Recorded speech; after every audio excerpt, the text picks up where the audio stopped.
नमस्ते दोस्तों, चैनल में आप सबका स्वागत है। आज सुनेंगे मन्नू भंडारी जी की लिखी कहानी नई नौकरी। फिर बिना किसी विलंब के इस बेहतरीन कहानी को चलिए शुरू करते हैं। टाई की नॉट ठीक करते हुए कुंदन आदेश देता जा रहा था। सोफे का कपड़ा कम पड़ गया है, तुम खुद लाकर दे देना। इनके जिम्मे कर दिया तो समझो सब चौपट। दरवाजे खिड़कियों का वार्निश आज ज़रूर पूरा हो जाना चाहिए। और देखो, प्लम्बर आएगा तो जहाँ तहाँ के नल और पाइप हों वो सब ठीक करवा लेना। रमा पीछे खड़ी सामने के आईने में पड़ते कुंदन के प्रतिबिंब को देख रही थी। उसे लग रहा था नई नौकरी के साथ कुंदन की सारी पर्सनालिटी ही नहीं, बात करने का लहजा तक बदल गया है। कितना आत्मविश्वास आ गया है सारे व्यक्तित्व में, रौब जैसे टपक पड़ता है। होठों के कोनों में चुरुट दबाए जाने से पहले इसने सारे घर का एक चक्कर लगाया। वह भी रोज़ का एक क्रम हो गया था। पीछे के बरामदे में दर्जी सोफे के कवर्स की सिलाई कर रहा था। कुछ दूर खड़ा मिस्त्री छोटे छोटे टिनों में वार्निश तैयार करते लड़के को कुछ आदेश दे रहा था। कुंदन को देखकर सलाम ठोका। अब्दुल मियाँ, आज काम पूरा हो जाना चाहिए। तुम्हारा काम बहुत स्लो चल रहा है। काम भी तो देखिए सरकार, समय चाहे 2 दिन का ज़्यादा लग जाए, पर आपको शिकायत का मौका नहीं दूंगा। मैं साहब को काम की क्वालिटी। अच्छा। कुंदन लौट आया। ड्राइंग रूम के पार्टीशन पर नज़र पड़ते ही कहा, इंटीरियर डेकोरेटर्स वालों के यहाँ फ़ोन ज़रूर कर देना। ये पार्टीशन बिल्कुल नहीं चलेगा। क्या डिज़ाइन बताया था और बनवा क्या दिया? रबिश। कुंदन गाड़ी में बैठा। रमा पोर्टिको की सबसे निचली सीढ़ी पर खड़ी थी। उसे लगा जाने से पहले एक बार वह फिर सारे आदेशों को दोहराएगा, पर नहीं। गाड़ी स्टार्ट करके खिड़की से जरा सा हाथ निकाल कर हल्के से हिलाते हुए बोला, अच्छा बाय। तो उसे ख्याल आया, यह तो उसकी आदत थी कि गाड़ी में बैठकर चलने से पहले वह नौकर के सामने बताए हुए सारे काम फिर से दोहरा दिया करती थी। तब कुंदन हंसता हुआ कहता, बस भी करो यार, अब कितनी बार दोहराओगी? तुम इतनी बार कहती हो, इसी से तो वो गड़बड़ा जाता है। गाड़ी लाल बजरी की सड़क पर तैरती हुई फाटक से बाहर निकली और दूर होती हुई अदृश्य हो गई। रमा को लगा जैसे कुंदन उसे पीछे छोड़कर आगे निकल गया है, बहुत आगे, जैसे वह अकेली रह गई है। 1 महीने पहले वह भी कुंदन के साथ ही निकला करती थी। कुंदन उसे कॉलेज छोड़ता हुआ ऑफिस जाया करता था, पर अकेलेपन की यह अनुभूति तभी तक रही जब तक वह पोर्टिको में खड़ी रही।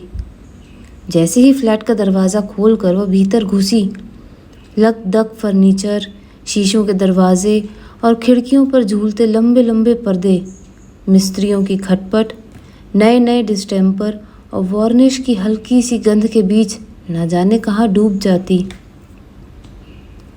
काम की एक लिस्ट उसके पास होती जिन्हें उसे पूरा करना होता। काम करते मिस्त्रियों को देखना होता, मार्केट के 2-1 चक्कर लगाने होते। ये सब करते करते तो शाम हो जाती। ट्रिंग ट्रिंग। फ़ोन उठाकर उसने नंबर बोला। कौन? मिसेस बर्मन? कहिए कहिए, क्या खबर है? मिसेस बर्मन शिकायत कर रही थी। कॉलेज छोड़े महीना होने आया, एक बार सूरत तक नहीं दिखाई। Out of site? अरे नहीं, रमा ने बीच में ही बात काट दी। उसने थोड़ा सा झुककर कोहनी मेज पर टिका ली। उल्टे हाथ में पेंसिल लेकर वह फ़ोन का संदेशा लेने के लिए जो पैड रखा था उस पर यूं ही आड़ी तिरछी लकीरें खींचने लगी। आज लंच के समय आओ ना, साथ बैठकर खाएंगे। तुम्हारे चले जाने से हमारा डिपार्टमेंट तो सूना ही हो गया है। लंच के समय तो तुम्हें बहुत ही मिस करते हैं, और एक तुम हो कि जाने के बाद खबर तक नहीं ली। क्या बताऊं, इस नए घर को ठीक कराने के चक्कर में इतनी व्यस्त रही कि उधर आ ही नहीं सकी। अच्छा यह बताइए, सुधा, मालती, जयंती सब कैसी हैं? कहा ना, आज आ जाओ, सबसे मिल भी लेना और खाना भी साथ खाएंगे। आज? और एक क्षण को उसके मन के भीतरी स्तर पर आज के सारे कामों की लिस्ट तैर सी गई।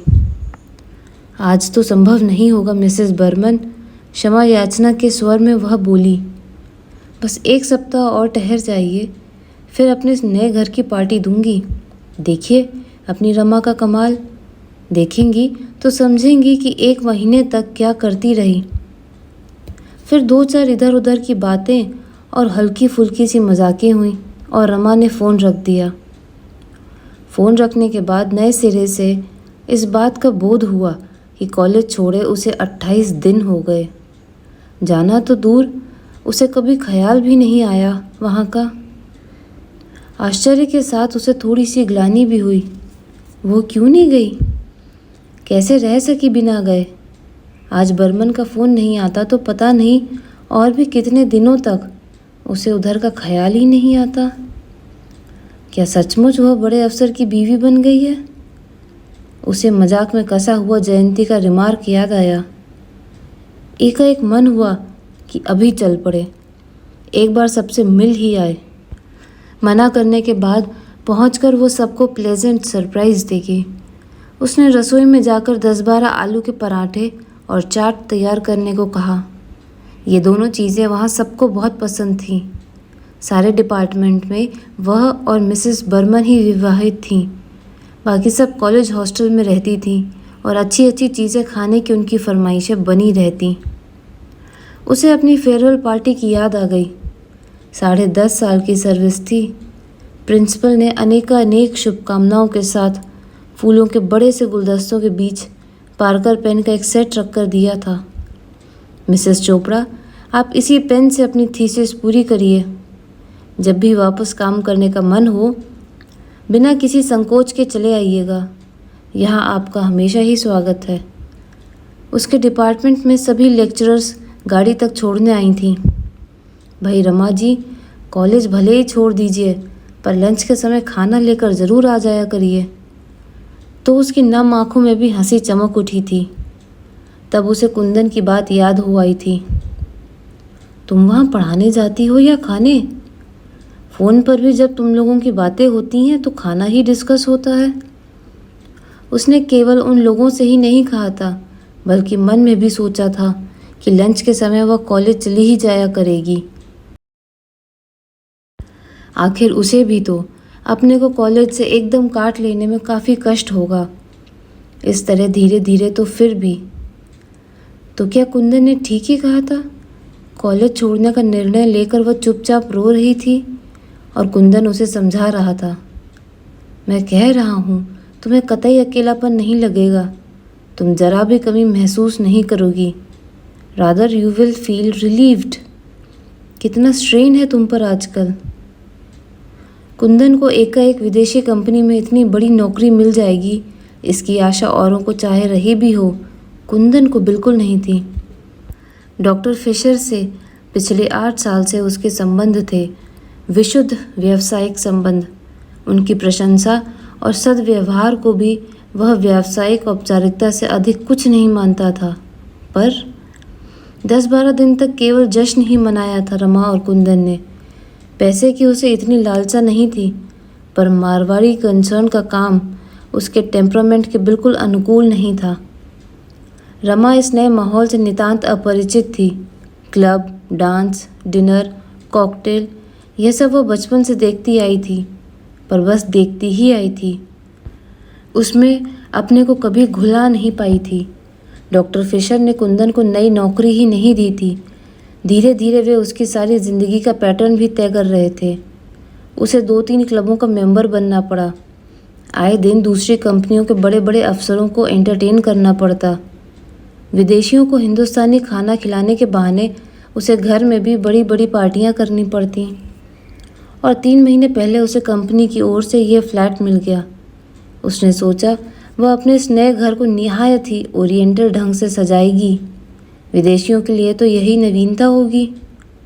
पर घर के लिए नया फर्नीचर बनवाने, चुन चुन कर चीज़ें खरीदने के लिए दोनों में से किसी के पास भी समय नहीं था।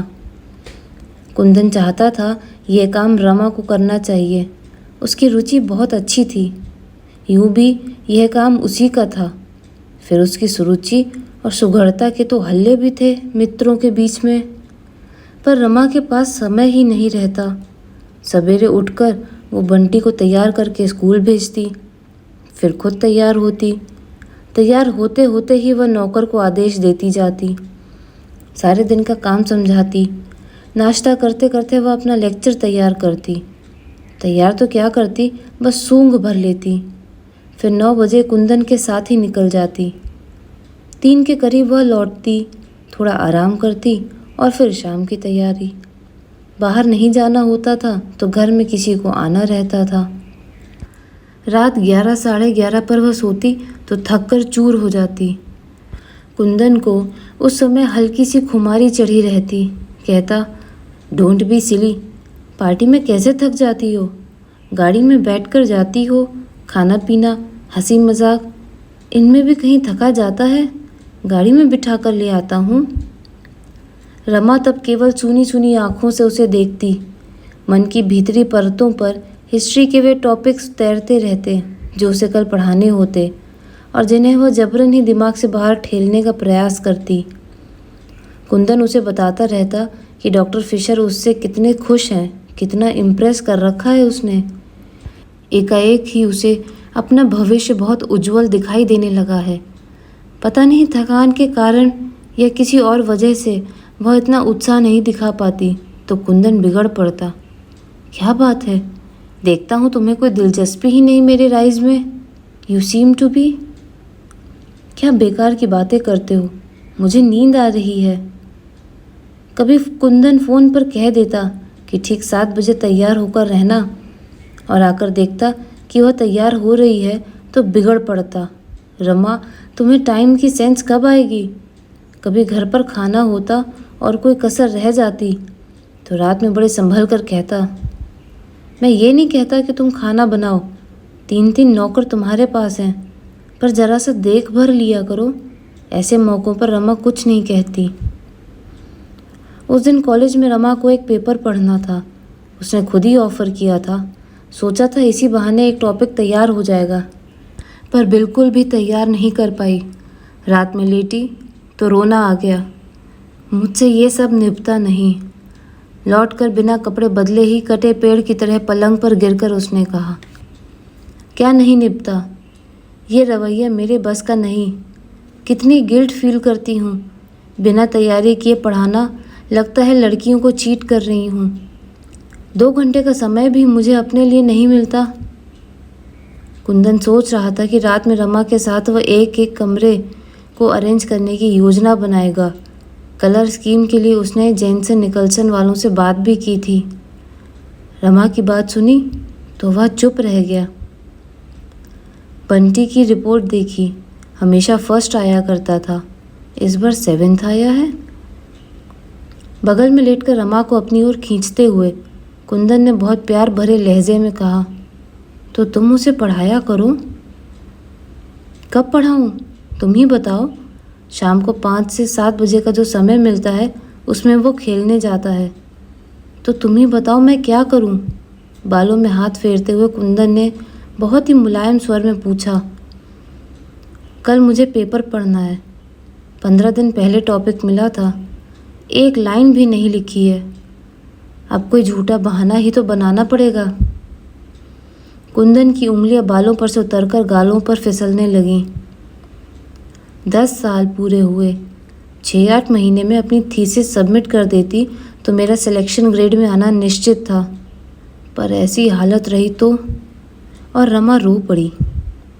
दूर कहीं कुंदन के कानों में डॉक्टर फिशर के शब्द गूंज रहे थे, जनवरी में जर्मनी के डायरेक्टर आने वाले हैं, हमें यहाँ का सारा काम दिखाना होगा, एक नया प्लांट बिठाने की भी योजना है, उसके लिए कुछ रिस्पॉन्सिबल लोगों की ज़रूरत होगी, some smart young man. Business में सोशल कॉन्टैक्ट्स पे करते हैं, you will have to be very social. Kundan को इन बातों में हमेशा अपने लिए कुछ संकेत, कुछ आश्वासन मिलते। Luckily your wife. तुम मुझे छोड़ जाया करो, कोई ज़रूरी है कि मैं हर दिन तुम्हारे साथ ही जाया करूं? कुंदन कुछ देर उसे यूं ही सहलाता रहा, फिर एकाएक उसे बाहों में भरता सा बोला, तुम्हें छोड़कर आज तक मैं कहीं गया हूँ, जा सकता हूँ? ऑफिस के अलावा हमेशा साथ जाते हैं। तुम तो जानती हो कि तुम्हारे बिना मुझे कुछ भी अच्छा नहीं लगता। रमा खुद इस बात को जानती है। उनका विवाहित जीवन दोस्तों के बीच ईर्ष्या और प्रशंसा का विषय रहा है। समझ नहीं पाई क्या कहे। वो जब तक सो नहीं गई, कुंदन उसे प्यार से थपथपाता रहा। मेम साहब, पराठे अभी बनेंगे? हैं? चौंकते हुए रमा ने पूछा। फिर बोली, नहीं नहीं, 12:30 बजे बनाना है। 1 बजे हम कॉलेज जाएंगे आज। इतने एक चक्कर बाजार का लगा आऊँ और सोफे का कपड़ा लाकर दे दूँ। उसने एक बार भीतर जाकर मिस्त्रियों को याद दिला दिया कि आज पॉलिश हर हालत में ख़त्म कर देनी है। फिर अपनी डायरी देखी, बाजार से और क्या क्या सामान लाना है। कपड़े बदलने अंदर गई तो देखा नौकर ने रैक से सारी किताबें निकाल रखी थी और पोंछ कर जमा रहा था। इनमें से एक किताब भी उसने नहीं पढ़ी है। कुछ पर तो अभी तक अपना नाम भी नहीं लिखा है। कुंदन ने भी जोश में आकर एक दिन में इतनी ढेर सारी किताबें खरीद कर सामने रख दी। बात शुरू दूसरे स्तर पर हुई थी। कुंदन ऑफिस से लौटा ही था कि बिना किसी प्रसंग के रमा ने कहा, मैं कॉलेज छोड़ दूंगी।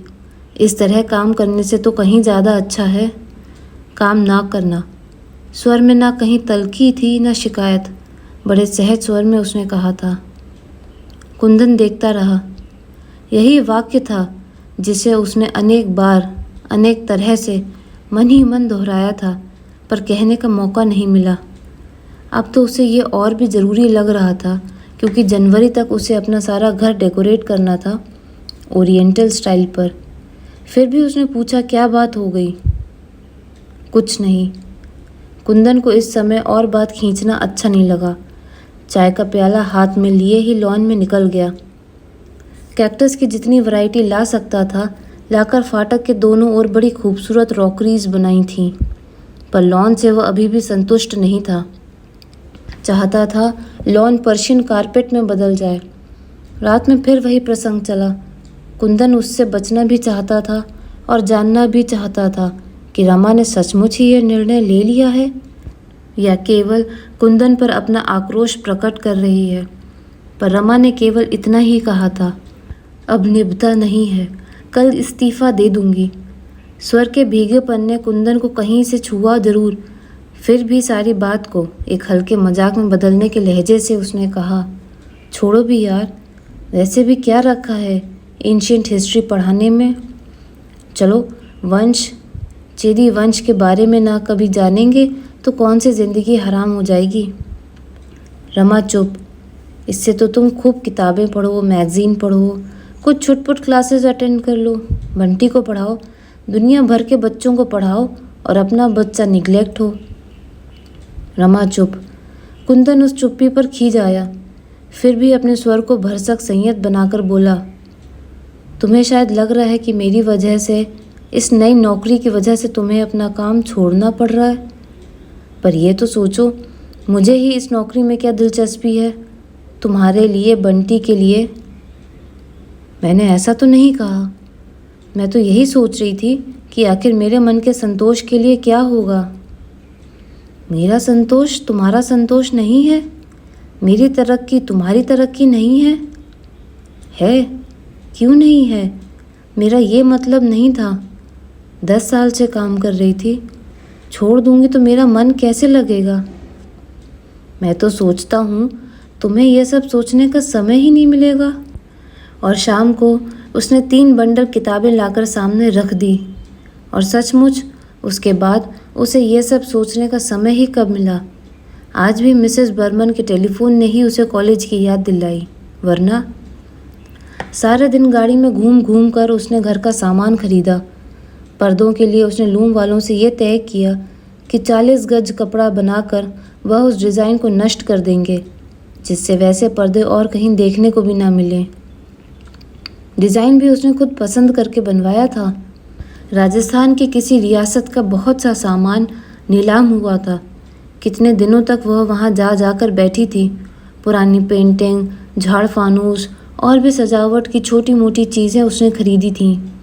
आज दरवाज़ों का पॉलिश समाप्त हो जाएगा तो सारा सामान जमाना है। डायरेक्टर मुंबई आ गए हैं, अगले सप्ताह यहाँ तक आ जाएंगे, तब तक वो सब जमा लेगी। इंटीरियर डेकोरेटर्स वालों के यहाँ से एक आदमी बराबर आता रहा, तभी उसे फ़ोन का ख्याल आया। लाइन इंगेज थी। वो बाहर जाने के लिए निकल ही रही थी कि टेलीफोन की घंटी बजी। रमा ने रिसीवर उठाकर बोला, ओह, मैं सोच रहा था तुम कहीं मार्केट के लिए निकल नहीं गई हो। बस निकल ही रही थी। सुनो डार्लिंग, लंच पर मेरे साथ एक साहब होंगे, यहीं के हैं। बहुत फॉर्मल होने की ज़रूरत नहीं है, बस ज़रा सा देख लेना। डेकोरेटर को फ़ोन किया था पर लाइन नहीं मिली, लौटकर फिर करूँगी। ओके। रसोई में जाकर रमा ने कहा, थोड़ी सब्जियां उबाल कर इन उबले हुए आलूओं में मिला दो, पराठे नहीं बनेंगे। वेजिटेबल कटलेट बना देना। फिर उसने फ्रिज खोलकर देखा, सब कुछ था। जब वो कॉलेज जाती थी तो कुंदन का लंच ऑफिस जाता था, पर आजकल वो लंच के लिए घर पे ही आता है। 1 तारीख लंच के लिए कुंदन आया। जब भी वह घर आता एक बार सारे घर का चक्कर लगाता, इस नई साज सज्जा को हर एंगल से देखता और उसके चेहरे पर एक संतोष में गर्वयुक्त उल्लास चमकने लगता। कभी कभी इसी उल्लास में रमा को बाह में भरता हुआ कहता, यू आर रियली वंडरफुल। यूँ खुले में चूमने की मर्यादा वह तोड़ नहीं पाया था, उसी से केवल उसे दबाकर छोड़ देता। पूरा चक्कर लगाकर बोला, I think everything is in tune. क्यों? कलफ लगा नैपकिन फड़फड़ाता हुआ उसकी गोद में फैल गया। अब कोई आए, मुझे चिंता नहीं। 5 तारीख को डायरेक्टर आ रहे हैं, मैं इस बार एक बड़ी पार्टी घर पे ही करूँगा।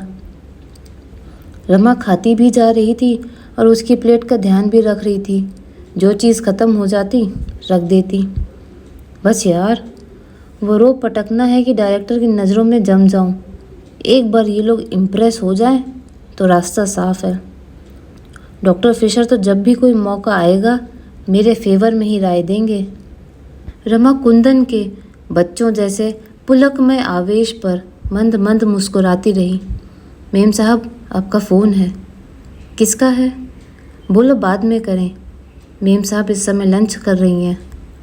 कुंदन इस समय रमा को वो सारी बातें सुनाना चाहता था जो आज उसके और फिशर के बीच हुई। कितने स्पष्ट थे सारे संकेत। फिर भी वह अपने अनुमानों को रमा से समर्थन करा लेना चाहता था। कॉलेज से मिसेस बर्मन का है। बैरा लौटने लगा। अरे ठहरो। रमा एकदम उठ खड़ी हुई। बातें शुरू हुई तो वो भूल गई कि कुंदन खाने की मेज़ पर बैठा है और वो खाना बीच में ही छोड़कर आई है। अरे डार्लिंग, आओ ना। तुम औरतों का भी बस एक बार चरखा चल जाए तो ख़त्म ही नहीं होता। रमा लौट ही रही थी। चरखा क्या? कोई इतने अपनेपन से बुलाए तो मैं ठीक से बात भी ना करूं? ये भी कोई बात हुई भला? अच्छा, अब अपना खाना ख़त्म करो। तुम्हारा हो गया हो तो तुम उठो ना। नो, ये कैसे हो सकता है भला? खाने के बाद कॉफ़ी लेकर इजी चेयर पर आराम करते हुए कुंदन ने सिगरेट सुलगा ली और गोल गोल छल्लों के रूप में धुआं उगलता रहा। फिर रोज़ की तरह 5 मिनट के लिए आंख मूंद ली। रमा अखबार पलटने लगी। अब चलें? झटके से कुंदन उठ खड़ा हुआ। कोट उठाया तो तनख्वाह की याद आई। भीतर की जेब से नोट के 2 बंडल निकाले, एक बड़ा दूसरा छोटा। अरे ये क्या, तनख्वाह ले आए? आज क्या 1 तारीख हो गई? रमा को आजकल तारीख और दिनों का कुछ ख्याल नहीं रहता। ये आया, बैरा और खानसामा के हैं। 80 और 100। छोटा बंडल बढ़ाते हुए कुंदन ने कहा। रमा ने बंडल ले लिया। और ये तुम्हारा है। फिर जरा सा झुककर बोला, अब जो मुनासिब समझो इस गुलाम को 5 सिगरेट के लिए दे देना। और हंस पड़ा। रमा भी मुस्कुरा दी। बाय। और लाल बजरी की सड़क पर तैरती हुई कुंदन की कार रमा को वहीं छोड़कर आगे चली गई। आप सुन रहे थे मन्नू भंडारी जी की लिखी कहानी नई नौकरी। फिर मिलते हैं एक और नई कहानी के साथ।